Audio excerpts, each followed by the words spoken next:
இந்த அவதாரத்துக்கு ஒரு தனிச்சிறப்புண்டு. பொதுவாக பகவான் தான் படைத்த உலகத்தில் என்னென்ன விதமான ஜீவராசிகள் இருக்கின்றனவோ அவற்றுக்குள் ஒன்றாக தானே வந்து பிறக்கிறார் என்று பார்த்தோம்.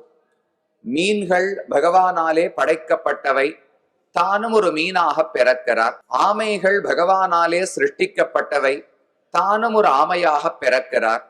அதேபோல் தேவன், மனுஷ்யன், பறவை, விலங்கு என்று எத்தனையோ விதமான அவதாரங்களை எடுப்பதை காண்கிறோம். ஆனால் இந்த அவதாரத்தில் மட்டும் இதற்கு முன்னும் இப்படி ஒரு பிராணி உலகத்தில் கிடையாது.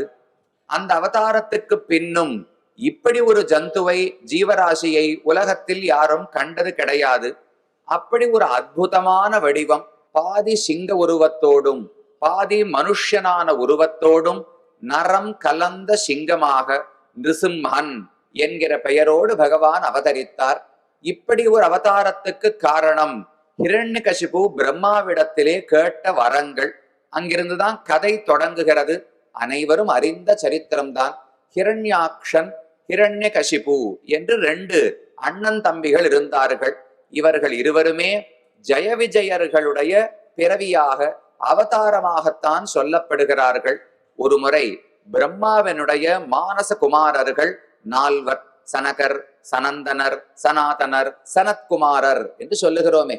இந்த 4 விஷ்ணுலோகத்துக்கு பகவானை தரிசிப்பதற்காக சென்றார்கள். போன இடத்தில் பகவான் ஏதோ காரியமாக இருக்கிறார், தனிமையில் இருக்கிறார், இப்போது பார்க்க முடியாது என்று துவாரபாலகர்களான ஜெயனும் விஜயனும் தடுத்தார்கள். இவர்களுக்கு கோபம்.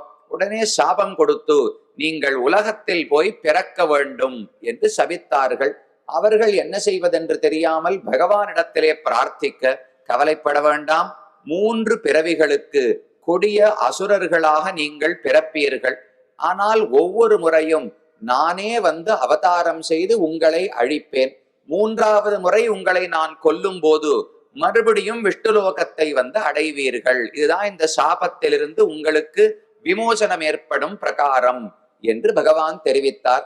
அதன்படிக்கு 3 முறை ஜெயனும் விஜயனும் கொடியவர்களாக பிறந்தார்கள். அதுல முதல் முறை பிறந்ததுதான் ஹிரண்யாக்ஷன், ஹிரண்யகசிபு என்கிற அண்ணன் தம்பியாக. 2வது முறை ராவணன், கும்பகர்ணன் என்கிற அண்ணன் தம்பியாக. 3வது முறை சிசுபாலன், தந்தவக்திரன் என்று கண்ணனுக்கு 2 சகோதரர்கள். அப்ப கண்ணனோடு உறவு இருக்கிறது என்பதற்காக நல்லவர்களாக இருக்க வேண்டும் என்கிற தேவை கிடையாது.